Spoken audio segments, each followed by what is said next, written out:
There are moments in your life that arrive disguised as something ordinary. They don't announce themselves with thunder or a blinding flash of light. They slip in quietly, wearing the comfortable, unassuming clothes of a Tuesday night, or the soft hum of a refrigerator in a sleeping apartment. You don't recognize them as pivotal until long after they've passed, when you look back and see the single, silent hinge upon which your entire world turned. For me, that moment smelled like clean laundry and the faint, citrusy scent of Alex's shampoo. It was the weight of his head on my shoulder, a pressure so slight, and yet so monumental it felt as though it could anchor me to the very core of the earth, or send me spinning off into the void. It was a night like a dozen others that had preceded it. The city outside was a distant, murmuring sea of sound and light, but inside the small bubble of his living room, the only universe that mattered was the one contained within the worn, gray confines of his sofa. The television was on, casting flickering blue ghosts across his face, but the sound had been muted hours ago. We'd long since abandoned the pretense of watching the movie. Now, there was only the sound of his breathing, a slow, steady rhythm that had become the metronome of my own anxious heart. He had drifted off somewhere between one of my quiet observations about the film's cinematography and the long, comfortable silence that followed. His surrender to sleep was gradual, a slow, incremental lean until the final, gentle surrender of his head finding its resting place against me.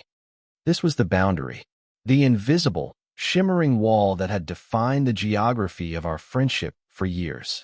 We were close, closer than brothers, but we existed in a carefully mapped territory of acceptable affection. A brief hug after a victory, a supportive arm around the shoulders in defeat, a playful shove in the hallway. This, however, was uncharted land. This was a form of stillness, of trust, that felt terrifyingly new. My entire body became a sensor, acutely aware of the warmth seeping through the fabric of my t-shirt, the subtle weight of him, the way a few strands of his dark hair tickled the side of my neck. I held my breath, convinced that the frantic, percussive beat of my own pulse would surely wake him. I sat there, a statue carved from equal parts longing and terror, staring at the dust motes dancing in the pale moonlight slanting through the window, and I knew, with a certainty that was both a comfort and a curse, that nothing would ever be the same again. This was the beginning of the end of something, and I could only pray it was also the beginning of a beginning. To understand the sheer, seismic gravity of that small gesture, you would have to understand the foundation upon which it rested. You'd have to understand Alex. We met in the way so many people do in that strange, transitional biosphere of college, in a place neither of us was particularly suited for. It was a photography elective, a class I had chosen as a sanctuary, and he had chosen, I later learned, because he thought it would be an easy credit. I was the quiet one in the back, the observer who lived through a viewfinder, more comfortable with f-stops and shutter speeds than I was with actual conversation. He was the opposite, a supernova of easy confidence and casual charm. He was a forward on the university soccer team, a being of kinetic energy who seemed to fill every room he entered with a kind of effortless, golden light. He talked to everyone, knew everyone, and moved through the world with a grace that I, in my quiet, watchful stillness, could only ever dream of emulating. Our first real interaction was over a broken light meter in the campus darkroom. Mine had given up the ghost mid-assignment, and I was staring at it with the kind of quiet despair reserved for catastrophic, but ultimately mundane failures. He had been working at the enlarger next to mine, his movements efficient and sure, a stark contrast to my own fumbling hesitation. He'd noticed my predicament, the deep sigh I hadn't realized I'd let escape. He didn't just offer help. He sort of commandeered the situation. He leaned over, his arm brushing mine, and the scent of fresh air and something vaguely like mint filled my small, chemical-scented space. He tinkered with the meter for a moment, his brow furrowed in concentration, and then a grin split his face as it flickered back to life. "There," he'd said, his smile so bright it felt like it could have exposed film all on its own. "Just needed a little persuasion." That was Alex. He persuaded the world to bend to his will, not through force, but through a sheer, unshakable belief that it should. From that small moment, a friendship grew, and it was a thing that baffled me from the start. I couldn't understand what he, a creature of sunlight and social ease, saw in me, a quiet satellite content to orbit at a safe distance. But he was persistent. He sought me out, invited me to watch his games, dragged me to parties where I would inevitably end up in a corner, observing, and he would somehow always find his way back to me, a drink in hand and a story on his lips. I became his documentarian, the one who captured the moments he was too busy living to notice. The grimace of effort just before a goal, the shared laugh with a teammate on the sidelines, the exhaustion and elation mingling on his face after a hard-won match. My camera became my passport into his world, a buffer that allowed me to be present without having to fully participate. Through my lens, I could study him, learn the topography of his expressions, the cadence of his moods. I learned that his easy confidence was a well-practiced armor, that beneath it lay a current of restlessness, a deep-seated need to be in motion, as if he were afraid of what might catch up to him if he ever stood still. And somewhere in those countless hours spent watching him through a frame, my admiration curdled into something deeper, something more complicated and secret. It wasn't a sudden fall. It was a slow, imperceptible erosion of my own defenses. It was watching him comfort a distraught teammate after a devastating loss, his usual bravado replaced by a startling, quiet tenderness. It was the time he stayed up all night with me in the library, not because he had a test, but because I did, keeping me supplied with terrible coffee and even worse jokes just to see me through. It was the small, throwaway gestures, the way he'd remember I hated onions on my pizza, the way he'd toss me his sweatshirt when the temperature dropped, the way he'd look at me, really look at me, and ask, "You good, Leo?" with a sincerity that made my carefully constructed walls feel thin as paper. I fell in love with him in 1,000 silent, unacknowledged moments. And I buried that love so deep within myself it became a part of my geology, a vein of precious, dangerous, or running through my core. He was my best friend. That was the sacred, inviolable truth. He had a girlfriend, then another, a string of bright, lovely girls who orbited his light just as I did, only they were allowed to touch it. I watched him with them, a dull, familiar ache settling behind my ribs. I learned to be the perfect friend, the supportive confidant, the easygoing third wheel, the safe harbor. I perfected a kind of emotional camouflage, a placid neutrality that revealed nothing of the turbulent currents beneath. To risk that friendship, to shatter the perfect, comfortable equilibrium we had built, for a feeling that was almost certainly unrequited, felt like a form of madness. It would be like burning down my own house just to see if the smoke signals might attract a passing ship. So I said nothing. I watched and I waited, and I learned to live with the quiet, constant hum of my own yearning. After graduation, our lives diverged and then converged again. He went into software consulting, a job that suited his energetic, problem-solving nature, and I scraped together a living doing freelance photography, chasing light and shadow through the city's canyons. We ended up in the same sprawling, indifferent metropolis, and our friendship became an even more vital anchor in the anonymous sea of adulthood. We navigated first jobs, terrible apartments, and the bewildering landscape of post-collegiate life together. His apartment, the one with the worn gray couch, became my second home, a neutral ground where the pressures of the outside world seemed to dissolve.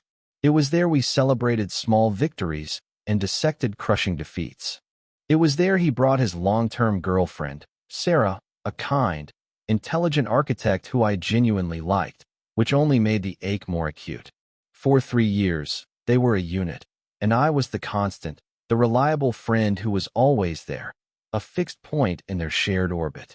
I photographed their anniversary parties, helped them move into that very apartment, and listened patiently as Alex detailed the slow, painful unraveling of their relationship. I was the best man he never had, the brother he chose, and all the while, the secret I carried grew heavier, more compacted, until it felt like a physical weight in my chest. The shift, when it came, was not a sudden earthquake, but the slow, grinding tectonic movement that precedes one. It began with the end of him and Sarah. Their breakup wasn't dramatic or bitter. It was something far sadder. It was a slow, mutual drifting apart, an erosion of connection that left them both feeling more lonely together than they did apart. I watched it happen from my usual vantage point, seeing the fault lines before either of them seemed to acknowledge them. The silences between them grew longer, the casual touches less frequent. The easy laughter that had once filled his apartment was replaced by a polite, strained quiet. When they finally ended it, Alex was not so much heartbroken as he was hollowed out. He was a creature built for connection, for motion, for a constant feedback loop of energy, and suddenly, his primary circuit was broken. The silence in his apartment was no longer peaceful. It was cavernous, and it terrified him. He didn't talk about it much, not in any real depth.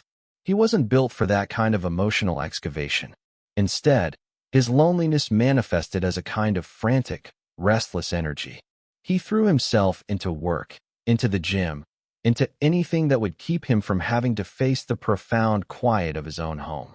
He started calling me more, texting at odd hours. Want to grab a beer? You busy? My code is a mess. Want to come over and watch the game? The invitations became more frequent, more urgent. It was less about the activity and more about the presence. He just didn't want to be alone. I became his ballast, the quiet, steady weight that kept his ship from being tossed about in the storm of his own inner turmoil. And I went every time. I would show up with takeout or a six-pack, and we would settle into our old, familiar rhythm. But something was different. There was a new fragility to him, a subtle desperation clinging to the edges of his usual confidence. The first time he asked me to stay, it was framed as a casual, practical matter. A storm had rolled in, a violent summer squall that turned the streets into raging rivers and rattled the windows in their frames. We'd been watching some mindless action movie, the volume turned up to drown out the thunder. It was late, well past midnight, and I was gathering my things to make the treacherous journey back to my own apartment. "Hey," he said, his voice quiet, almost lost in a clap of thunder. "Don't go." I paused, my hand on my jacket. "It's nasty out there," he continued, gesturing vaguely at the window. "Just crash on the couch. It's no big deal."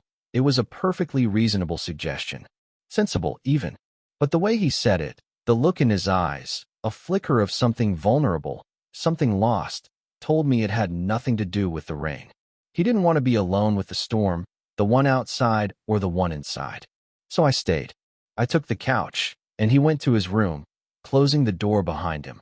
I lay there for hours, listening to the rain and the sound of his restless movements from the other side of that thin, wooden barrier, feeling the charged space between us, a distance of only a few feet that felt like a chasm. That first night became the blueprint. The excuses varied. It was too late. I'd had one too many beers. He wanted to get an early start on a weekend project together, but the outcome was always the same. I would end up on his couch. It became a ritual, an unspoken agreement. My staying over was the new normal. At first, the old boundaries held firm. I had the couch, he had his bedroom, and the closed door between the living room and the hallway was the demarcation line, a border we both respected. I would lie awake in the pre-dawn quiet, listening to the sounds of the apartment, of him. I learned the specific creak of the floorboard outside his room, the sigh he let out when he finally settled into sleep. I was a guest in his home, a resident of this strange, intimate limbo. The couch became my island, a familiar piece of territory in a vast, uncharted sea of unspoken things. It was both a comfort and a torture. To be so close to him, to be the one he turned to in his loneliness, and yet to be separated by that impassable distance. Then, one night, the geography shifted. I had already been asleep for an hour or so when a sound woke me. It was his bedroom door opening. I lay perfectly still, my eyes closed, feigning sleep as my heart began a frantic, panic drumming against my ribs. I heard his soft footsteps on the hardwood floor, then the rustle of fabric as he retrieved the spare blanket from the linen closet in the hall. I expected him to go back to his room. Instead, his footsteps came closer. The couch dipped with his weight as he sat on the floor beside me. For a long time, he just sat there in the dark. I could feel his presence like a physical heat. Then, I heard a quiet, shaky sigh. "Can't sleep," he murmured, his voice thick and low, addressed to the room, to the darkness, not necessarily to me. I risked opening my eyes a fraction. In the faint glow of the city lights filtering through the blinds, I could just make out his silhouette, his head in his hands. My role, as I understood it, was to be the steady, unmovable friend. "Bad night?" I asked, my own voice rough with sleep. He didn't answer for a moment. Then, a quiet, "Yeah." Another long silence stretched between us, filled with all the things he couldn't say. "Mind if I just—" He didn't finish the sentence. He just pulled the spare blanket over himself and stretched out on the floor, his back to the couch. He was creating a new boundary, a new proximity. He had left the sanctuary of his room to be in the same space, as if my mere presence was a talisman against the things that haunted him in the quiet of his own mind. I lay there on my island, and he on his makeshift raft on the floor below, and the space between us felt both immense and infinitesimally small. I fell asleep to the sound of his breathing, a fragile tether in the dark. This became the second phase of the ritual. For a week or two, he would start in his bed and end up on the floor of the living room. He never offered a real explanation, and I never asked for one. We existed in a state of mutual, unspoken understanding. He needed a presence, and I was willing to provide it. The plausible deniability was still intact. He wasn't asking for anything, not really. He was just there. But the proximity was a slow-acting poison to my carefully maintained composure. Having him so close, hearing every restless shift, every sigh, was an exquisite form of torture.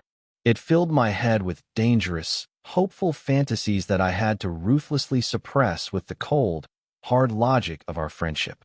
He was lonely. He was grieving a long-term relationship. I was his best friend. That was all. To imagine it was anything more was a folly I could not afford. The third and final evolution of the ritual began on a particularly cold autumn night. He'd had a brutal week at work, a project launch that had gone sideways, and he was frayed at the edges, stretched thin with exhaustion and stress. He'd fallen asleep on the couch first, while I was cleaning up our dinner dishes in the kitchen. He was curled on his side, his face etched with tension even in sleep. I pulled the throw blanket from the back of the armchair and draped it over him. My plan was to take the floor, to reverse our roles for the night. I was just settling down with the spare blanket when he stirred, mumbling something incoherent. He shifted, his eyes blinking open, unfocused and clouded with sleep. He saw me on the floor, and a frown creased his forehead. "What are you doing?" he mumbled. "Let you have the couch," I said softly. "You're beat." He shook his head, a small, stubborn gesture. "Stupid," he slurred. "It's big enough," and then he did it. He shifted over, creating a space beside him, and with a sleepy, unthinking hand, he lifted the edge of the blanket in a clear, unambiguous invitation. My mind went completely blank. Every logical argument, every carefully constructed wall of self-preservation crumbled to dust. The air left my lungs in a silent rush. This was it. This was the line, and he was inviting me to cross it. I could have said no. I could have laughed it off, told him I was fine on the floor, and preserved the delicate, fragile status quo. But looking at him then, his face soft with sleep, his eyes holding a silent, unguarded plea, I knew I couldn't.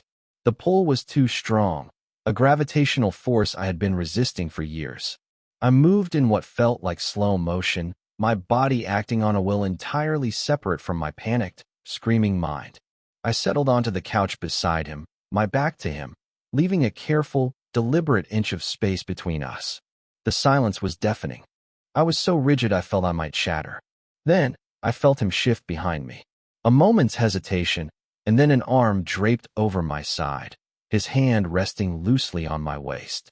His body curved around mine, his chest a warm, solid pressure against my back.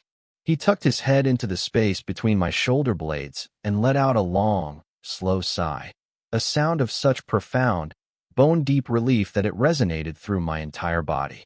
"Better," he murmured, his voice already thick with returning sleep. And that was how I found myself in this impossible situation, night after night. The couch, once my solitary island, had become our shared territory. The ritual was now complete. It always started with an excuse for me to stay over, and it always ended here, tangled together under a single blanket, his breathing a warm puff of air against my neck. We never spoke of it in the morning. We would wake up, carefully detangle ourselves with a minimum of fuss, and proceed with the day as if nothing had happened.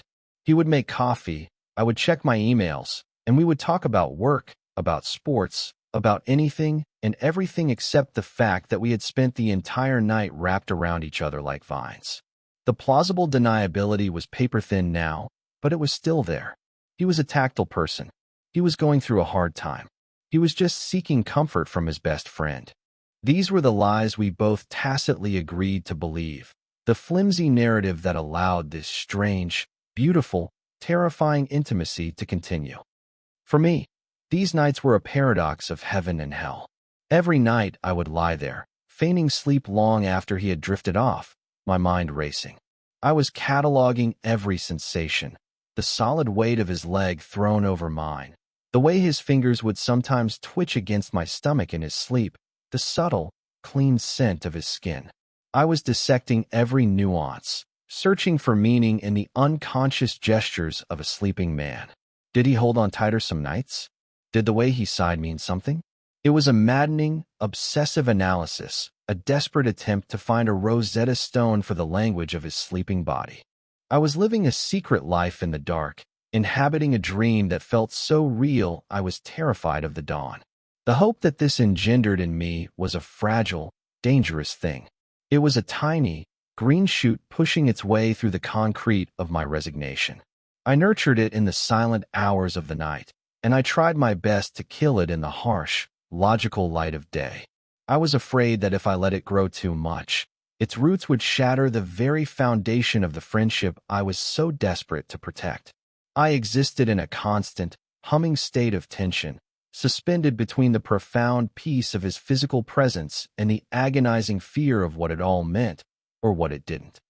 The night that everything changed started no differently than the others. It was a Friday, the end of another long week. We'd ordered pizza and settled onto the couch, the television a flickering backdrop to our easy conversation. The familiar fatigue of the week began to settle over us, a comfortable, shared exhaustion. As the evening wore on, the space between us on the couch gradually disappeared, a slow, magnetic pull that was now as natural as breathing. By the time the second movie started, we were already in our usual configuration, me leaning against the armrest, him tucked against my side, his head resting on my chest, the throw blanket pulled over both of us. His breathing had long since deepened into the slow, even rhythm of sleep.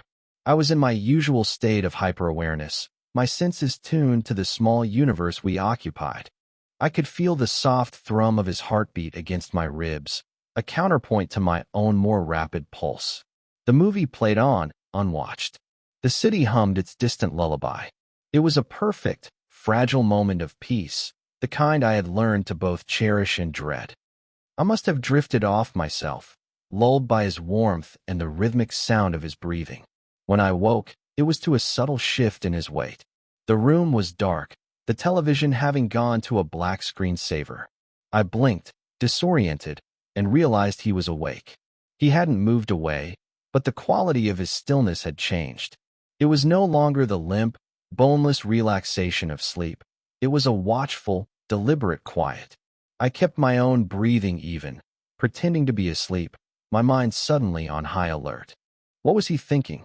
Was this the moment he would pull away, suddenly aware of the intimacy of our position, and the spell would be broken forever? I felt him lift his head slightly, and I braced myself for the retreat, for the return to our separate corners. But he didn't move away. He just propped himself up on one elbow, looking down at me in the dim light. I could feel his gaze on my face, a tangible pressure. I risked opening my eyes, just a slit. He was so close. His expression was unreadable, a mixture of things I couldn't begin to decipher. Confusion, curiosity, and something else, something softer and more vulnerable. Our eyes met in the darkness. My breath hitched, my facade of sleep shattered. The air grew thick, charged with all the words we had never said, all the feelings I had kept locked away. His gaze dropped from my eyes to my lips, and then back up again. The silence stretched, taut and shimmering, a string pulled so tight it had to either snap or sing. My heart was a frantic bird beating against the cage of my ribs. This was it. The precipice. He was going to say something, do something, that would change the landscape forever. I was terrified. I was hopeful. I was paralyzed. He lowered his head, slowly, hesitantly, as if giving me every possible chance to turn away, to put up a hand, to say no. But I couldn't move. I was pinned by the weight of my own years of longing. I could only watch as his face drew closer, his eyes searching mine for a sign, a permission slip. Leo, he whispered, my name a fragile puff of air in the space between us. It wasn't a question, but a statement, an acknowledgement. He was seeing me, truly seeing me, for what felt like the first time. And then his lips were on mine. It was not a kiss of passion or demand. It was a question. It was tentative, soft, and breathtakingly gentle. It was a bare, hesitant pressure, a moment of contact so light it was almost not there at all, and yet it sent a shockwave through my entire system. It was a confession whispered in a language my body understood far better than my mind. He lingered there for a second, two at most, and then he pulled back, just an inch, his eyes still closed, as if savoring the moment or steeling himself for my reaction. When he opened them, they were filled with a terrifying, beautiful vulnerability. He didn't say anything. He didn't have to. The question was hanging in the air between us, shimmering and fragile. Was that okay? I answered him not with words, but by lifting a trembling hand to cup the back of his neck, my thumb stroking the soft skin just below his hairline. I drew him back down to me, and this time, the kiss was an answer. It was a release of all the tension, all the fear, all the years of unspoken affection. It was still gentle, still tender, but it was no longer a question. It was a statement of fact. It was the quiet, profound sound of a lock I had carried for years finally clicking open. We stayed like that for a long time, lost in a series of slow, exploratory kisses that felt less like a physical act and more like a long overdue conversation. It was the beginning of the beginning, and in the quiet darkness of his living room, on that worn gray couch, I finally felt like I had come home. The dawn that followed should have been beautiful. It should have been the start of something new and clear, the world washed in the clean, promising light of a new day. Instead, it felt like the beginning of an interrogation. When I woke up, I was alone on the couch. The blanket was neatly folded over the back of it, and the apartment was silent. A cold dread, sharp and immediate, coiled in my stomach. I sat up, listening.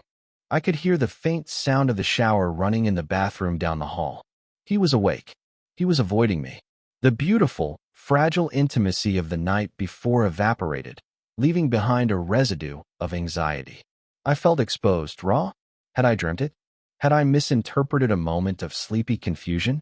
My lips still tingled with the memory of his, a phantom sensation that now felt like an accusation. When he finally emerged from his room, he was dressed for a run, his keys in his hand. He wouldn't meet my eyes.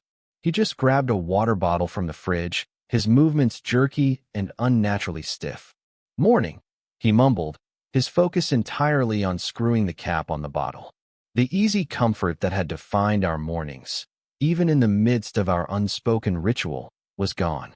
In its place was a chasm of awkward, humming silence. "Hey," I said, my voice sounding weak to my own ears. "You okay?" He finally glanced at me, just a fleeting, sideways look, and his expression was shuttered, guarded. "Yeah, fine," he said too quickly. "Just gotta clear my head. Going for a run." He was already at the door before I could form another sentence. I'll catch you later." And then he was gone, the click of the lock echoing in the silent apartment like a gunshot. I sat there on the couch, the scene of the crime, and felt a wave of nausea wash over me. It was worse than I could have imagined. It wasn't just a rejection, it was an erasure. He was acting like it had never happened. The panic began to set in, a cold, creeping tide. I had ruined it. I had let him cross a line, had eagerly crossed it with him, and in the harsh light of day, he was filled with regret. I had mistaken a moment of lonely, confused vulnerability for something more, and now I was going to lose my best friend. The beautiful, honest silence we had shared last night had been replaced by this new, toxic silence, thick with shame and regret. I packed my things in a daze, my movements robotic. I let myself out of his apartment, the place that had felt like a second home, and now felt like a stranger's house where I had overstayed my welcome. The walk back to my own place was a blur. The city was waking up, but I felt like I was moving through a dream, a nightmare from which I couldn't wake. The next few days were a special kind of hell. Alex was a ghost. He answered my texts with short, non-committal replies hours after I sent them. Hey, all good. I'd write, trying to sound casual. Yep, just swamped at work, would be the eventual, sterile response. A phone call went straight to voicemail. He was building a wall between us, brick by painful brick, and I was on the other side, watching it rise, helpless to stop it. The silence from him was a physical presence in my life, a constant, nagging ache. I replayed the kiss over and over in my mind, analyzing it from every angle until it lost all meaning. Had I been too eager? Had I pushed him? But no, he had started it. He had whispered my name. The memory was so clear, so vivid, but in the face of his current behavior, it began to feel like a hallucination. My hope, that fragile green shoot, had been brutally stomped out, leaving behind nothing but muddy, broken ground. I gave him space for nearly a week that felt like a year. I swung wildly between anger, hurt, and a desperate, pathetic hope that he would just show up at my door and explain everything. I barely ate. I couldn't focus on my work. The world seemed to have lost its color, everything viewed through a gray filter of anxiety. Finally, I couldn't take it anymore. This ambiguity, this slow, silent death of our friendship, was infinitely worse than a clean break. If it was over, I needed to hear it. I needed to know. I needed to cauterize the wound so it could begin to scar over. I walked to his apartment on a Thursday evening, my heart a cold, heavy stone in my chest. I stood outside his door for a full 5 minutes, my hand hovering over the wood, rehearsing what I would say. In the end, I just knocked. The sound echoed my own hammering pulse. I heard movement inside, then the sound of the chain being unlatched. The door opened a few inches, and he stood there, looking worse than I felt. He was pale, with dark circles under his eyes, and he was wearing the same worn t-shirt he'd had on 3 days ago. He looked surprised to see me, and not in a good way. He looked trapped. "Leo," he said, his voice flat. "Hey." He made no move to open the door wider, to invite me in. He just stood there, a barrier in his own doorway. "Can I come in?" I asked, my voice firmer than I expected. "We need to talk." "Alex," he hesitated, a flicker of something, fear? Guilt? Crossing his face. He sighed, a sound of pure, weary resignation, and stepped back, letting me in. The apartment was a mess. Takeout containers littered the coffee table, and clothes were strewn over the furniture. The air was stale. The place that had been my sanctuary looked like the site of a slow-motion collapse. He didn't sit. He just leaned against the kitchen counter, his arms crossed over his chest, a defensive posture. I stood in the middle of the living room, feeling like an intruder. The silence stretched, thick and unbearable. I decided I had to be the one to break it. "What happened, Alex?" I asked, my voice quiet but unyielding. "What is this? You kiss me, and then you disappear. You won't answer my calls, my texts. You just ghost me. After everything." "I deserve more than that." He flinched at the word kiss, a barely perceptible tightening of his jaw. He stared at the floor, unable to meet my eyes. "I know," he said, his voice barely a whisper. "I'm sorry. I've been a mess. I shot back, a surge of anger cutting through my hurt. "I'll say, but that doesn't explain why you're treating me like I don't exist. Just tell me the truth. Was it a mistake? Do you regret it? Because if you do, just say it. Say it, and we can. I don't know. We can try to figure out how to go back. Or not.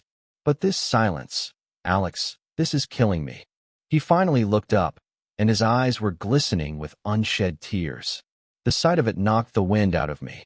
I had never seen him cry. Not once, in all the years I'd known him. "I can't go back," he said, his voice cracking. "That's the problem. I don't know how." He pushed himself off the counter and started pacing, running a hand through his already messy hair. He looked like a caged animal. "I don't know what I'm doing, Leo. For months now, after Sarah left, this place was so empty, so quiet. And you were just there. You were solid. You were the only thing that felt real." He stopped pacing and faced me, his expression tortured. "And those nights on the couch, I wasn't thinking. I just needed to not be alone. I needed to feel something that wasn't just this giant, gaping hole in my life. And being near you had helped. It was the only time the noise in my head would stop." He took a deep, shaky breath. "And then that night, I wasn't asleep. I was just lying there, and you were so close, and it was so quiet, and all I could think was, I don't want this to ever stop." And I looked at you, and it hit me, like a ton of bricks, that it wasn't just about not being alone. It was about not wanting to be without you. And it terrified me. It still terrifies me. He finally collapsed onto the couch, burying his face in his hands. His shoulders shook with silent sobs. I've never felt like that for a guy before, Leo. I don't know what it means. My whole life has been on this one track, and I feel like I've just been completely derailed. And I kissed you, and it felt right. It felt more right than anything has in a very long time. And the second it was over, I panicked. I thought, what have I done? I've just destroyed the most important friendship I have for something I don't even understand, so I ran. Because I'm a coward. All the anger, all the hurt I had been nursing for a week, just dissolved. It evaporated, replaced by a wave of profound, aching tenderness. He wasn't rejecting me. He was terrified. He wasn't running from me. He was running from himself. I crossed the room in 2 strides and sat down on the couch next to him. I didn't touch him, not yet. I just sat there, closing the physical distance between us. "Hey," I said softly. He didn't look up. "Look at me." Alex slowly, he lowered his hands. His face was blotchy, his eyes red. He looked broken. "You think you're the only one who's terrified?" I asked, a small, humorless laugh escaping me. "I've been in love with you for years. Years. And I have been terrified every single day that I would do something, say something, that would make you run. Every night we spent on this couch, I was lying here, wide awake, thinking this is the most wonderful and the most painful thing I have ever experienced." His eyes widened, his tears stopping as he absorbed my words. "You for years," he whispered, his voice full of disbelief. I nodded, a lump forming in my throat. "Since that first day in the darkroom, if I'm being honest. You fixed my light meter, and you smiled, and I was pretty much a goner." A watery, incredulous laugh escaped him. "My God, Leo. You hide things well. I had to," I said. "You were my best friend. I wasn't going to risk that, but you did," he said, his voice gaining a bit of its strength back. "We did. We both risked it." I finally reached out and put my hand on his knee. The contact was electric, a small spark in the wreckage. "So what now?" I asked. "Where do we go from here?" He looked at my hand on his knee, and then back up to my face.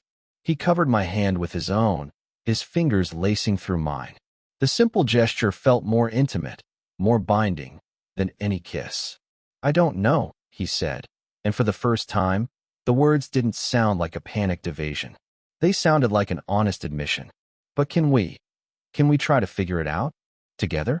Slowly, a smile, a real one, finally broke through on my face.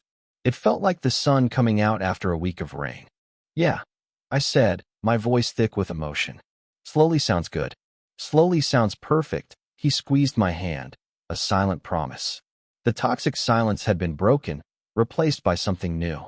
It wasn't the easy, comfortable silence of our old friendship, or the charged, hopeful silence of our nights on the couch. It was something tentative and new, the quiet, careful silence of 2 people standing on the edge of a new world, afraid to take the first step, but knowing, without a doubt, that they would take it together. We didn't have a map. We were hopelessly, beautifully lost. And for the first time in a very long time, that felt absolutely, unequivocally okay. The days that followed were a study in quiet negotiation. The grand, dramatic confession had cleared the air, but now we had to learn how to breathe in this new atmosphere. It was strange and awkward and wonderful.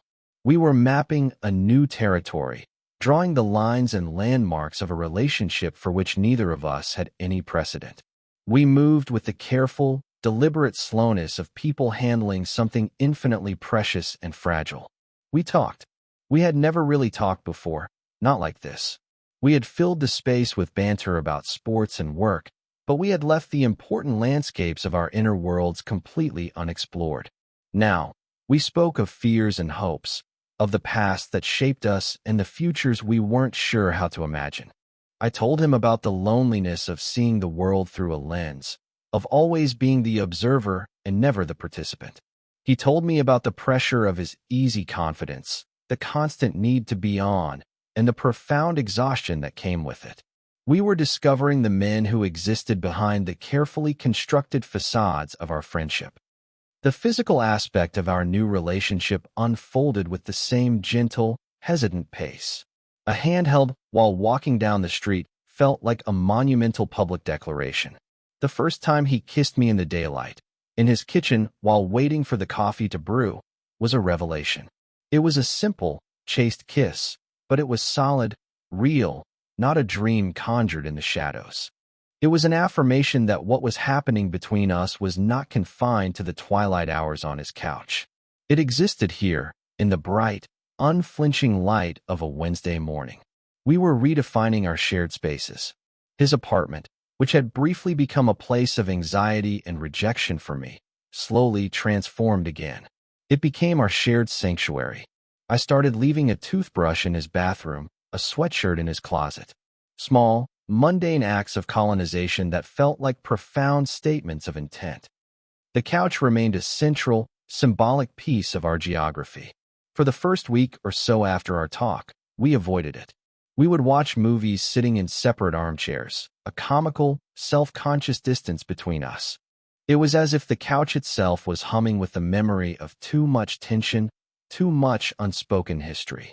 Then one night, after a particularly long day for both of us, he looked at me from across the room and patted the cushion next to him.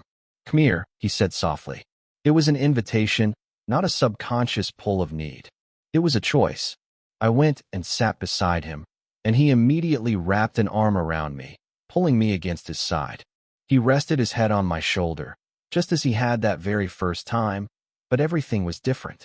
There was no terror, no analysis, no frantic internal monologue on my part. There was just a quiet, settled peace. The weight of his head was no longer a question mark. It was a statement. It was a period at the end of a sentence I had been waiting my whole life to read. This was no longer a ritual born of loneliness and plausible deniability. This was just us. This was our new normal. We learned the rhythm of each other in a new way. I learned that he was surprisingly domestic, that he found a meditative peace in the simple act of cooking a meal. He learned that I needed periods of absolute quiet to recharge, and he learned to not just respect that silence, but to share it with me, to find comfort in it himself. He started coming with me on my photo excursions, not to participate, but just to be. He would find a bench and read a book while I chased the light, content to exist in the same space, in our own separate worlds, together. He stopped being just the subject of my gaze and became the person who saw me, the one who understood the world I was trying to capture because he was willing to stand quietly within it. My photography changed. It became less about detached observation and more about finding the beauty in quiet intimacy, in the way light fell on a shared coffee cup, in the comfortable, lived-in lines of a familiar face. One evening, a few months into this new life, I was packing an overnight bag at my own apartment when he called. "What are you doing?" he asked. "Just packing up to head over," I said. There was a pause on the line. "Why don't you just pack up for good?" he said, his voice casual, but I could hear the thread of nervousness running through it. "My closet's half empty anyway. And the couch is getting lonely." My heart did a familiar little flip. "Are you asking me to move in, Alex?" I asked, a smile spreading across my face. "I'm saying," he said carefully, "that my lease is up for renewal, and I don't want to sign it unless I know my roommate is permanent. It was his way of being deeply, profoundly romantic without having to use any of the traditional language for it. It was so perfectly him. I'll start packing the rest of my boxes, I said. Moving in was less of an event and more of a final, logical step. My few possessions were absorbed into his space until the line between his and mine blurred into a comfortable, overlapping hours. The most significant change was the bedroom. For the first time, the door that had been a barrier between us became an entrance to a shared space. The first night I spent in his bed, I lay awake for a long time, not out of anxiety, but out of a kind of quiet awe. Here we were. After all the circling, all the fear and longing, we had arrived. He stirred beside me, sensing my wakefulness, and turned to face me in the dark. "You good?" he whispered, his voice thick with sleep. It was the same question he had asked me countless times over the years, the question that had always been the hallmark of his care for me. But this time, when I answered, it was with a truth so deep and complete it felt like it settled into my very bones. "Yeah," I whispered back, tangling my fingers with his. "I'm good." We never forget the silent languages we learn in times of need. They become a part of our foundation, the bedrock upon which we build everything else. The couch in the living room is still there, a little more worn, a little more faded, a testament to the quiet, desperate history it holds. Sometimes, on a lazy Sunday afternoon, we'll end up there, falling asleep to the drone of a documentary, tangled up in the same familiar way. But it's different now. The neediness is gone. The desperation has faded. It is no longer a life raft in a storm of loneliness. It is simply a harbor, a safe and quiet place to rest. We found our way to each other through a language of unspoken gestures, of shared space and quiet proximity. We built a bridge across the chasm of our fears with the fragile materials of hesitant touches and sleepy sighs. And in the end, we learned that the most profound declarations of love are often not spoken aloud, but are simply lived, day by day, in the beautiful, honest silence we learn to create together. It turns out that the moments that change your life don't always need to announce themselves. Sometimes, they just need a safe place to land, a quiet space to unfold, and someone patient enough to wait for them to reveal their true meaning in the fullness of time.